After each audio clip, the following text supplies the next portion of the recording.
with the interior of the boat. Hey guys, I am going to do a review here real quick. I am not a salesman for the boats. I'm not a Heyday spokesperson. I actually own a gym. I'm a regular person that purchased a Heyday 2021 WT2DC. We currently have 200 hours on it, and I'm going to give you guys a review. If you haven't watched my walkthrough review when we first got the boat, make sure you guys check that out. We're going to be talking about the interior today because it is the number one thing that people complain about. We're going to talk about the quality, and then we're going to talk about the layout. Those are going to be the two pieces that I want to touch on.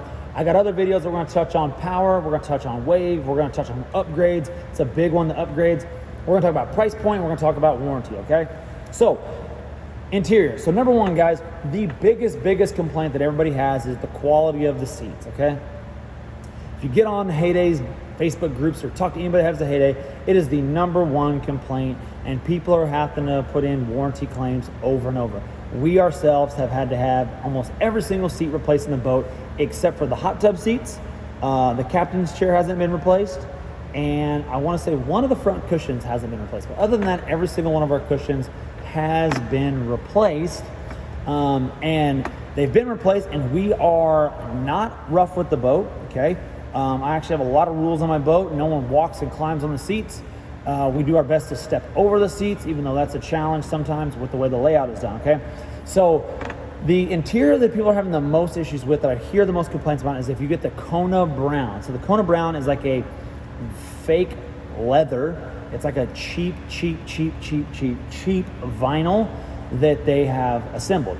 People that have the color options, like the white and the blue and these other color options, those people aren't having as big of issues. I hear they're still having issues, but like the bigger issue is with the Kona Brown. I don't know why Heyday, you guys didn't just spend a little extra money and raise the price and do like this right here is a massage table, and it's a cheap leather, and it holds up 1,000 times better than I have people on this table religiously, and no issues, no tears at all. So inside of that boat, that seating, you're gonna have to replace the cushions, okay? Even if you're careful. We're careful. We put down cushions on top of cushion chairs. We don't have kids crawling around our boat. We don't have adults that don't know the rules. There's no shoes on my boat. So if you're rougher on stuff than I am, I would definitely tell you that you're probably gonna replace it, or I would go with the colored options, because for whatever reason, it's more of like a canvasy type.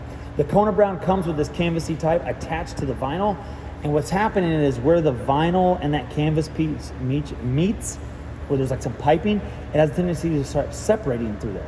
So I don't know why it's doing that, other than it's just cheap vinyl, okay?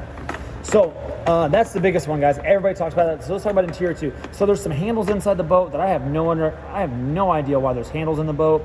They're down in the hot tub seat. I think there's some up front. I couldn't even tell you where they're at because I don't ever touch them. Like I don't think I ever used the handle.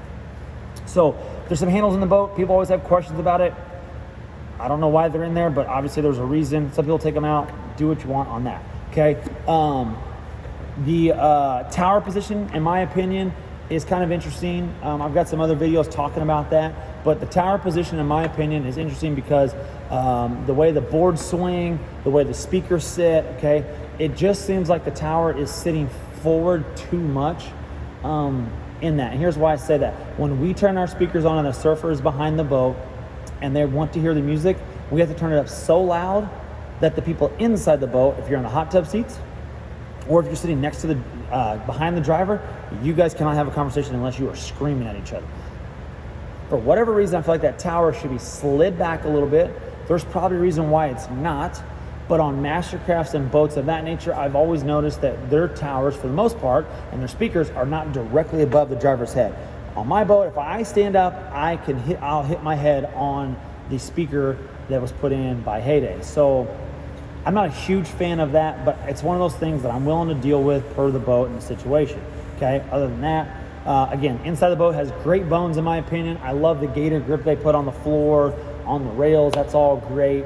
I have no problem with that. Layout now. So let's talk about the interior and talk about the layout. So the layout of the boat I think is very interesting. People often either love or hate the hot tub seats, okay? Here's the reason why you hate them. You hate them because once you're in them, you're in them. And most boats, when you sit in a seat, you can move around and go to another seat. With the hot tub seats, unfortunately, you cannot do this. And there is a bunch of pages or conversations about people falling out of the hot tub seats. That person most likely, in my opinion, probably fell out of the hot tub seats because they were trying to get out of it and go somewhere else, and they hit a wave and got tossed out of the boat. If you're sitting in the hot tub seat, you're not coming out of it. Okay, it would take a lot to get you out of that seat, especially if you're sitting back relaxed and comfortable. Okay, so people that hate the hot tub seats, they hate it because sometimes they feel like they're away from the party and the group. But the reality to me is if someone is sitting in the back corner in the hot tub seat, someone's in the back corner behind the driver, you can literally look over and you can have a conversation with someone that's in the hot tub seat. So 2 people can sit in the hot tub seat. I've seen it. I've seen 2 adults sit in there, smaller adults, or I've seen kids sit in it. So a lot of the kids have a tendency to like it, and everybody that gets on my boat, that's where they want to go right away because they get to be right in the action of the surfing if you're watching a surfer. So you either love them or you hate them. So if you want to be in the action of surfing and you don't plan on jumping around and going all over the seats, then you're probably going to like the hot tub seats, okay? So the other layout piece that I'm not a huge fan of is there's no walkthrough. And the reason why I'm not a huge fan of no walkthrough is that the quality of the seats, like I talked about earlier, is below grade. So you got to be careful when you're stepping on the cushion to then get into the back of the boat to start stuff. So a lot of times we want to have them to step over because we don't want to put our foot on the cushion that helps you get up on the back platform, because if we start doing that, we're concerned about causing issues for the seating there. So that is your interior layout. Overall, I would tell you that if you can get past some of those small features, definitely something that you should look at when it comes to the Heyday boat. So check out my other videos when it comes to more about the layout, power, upgrades, price, and warranty, and then waves configuration. All right, guys.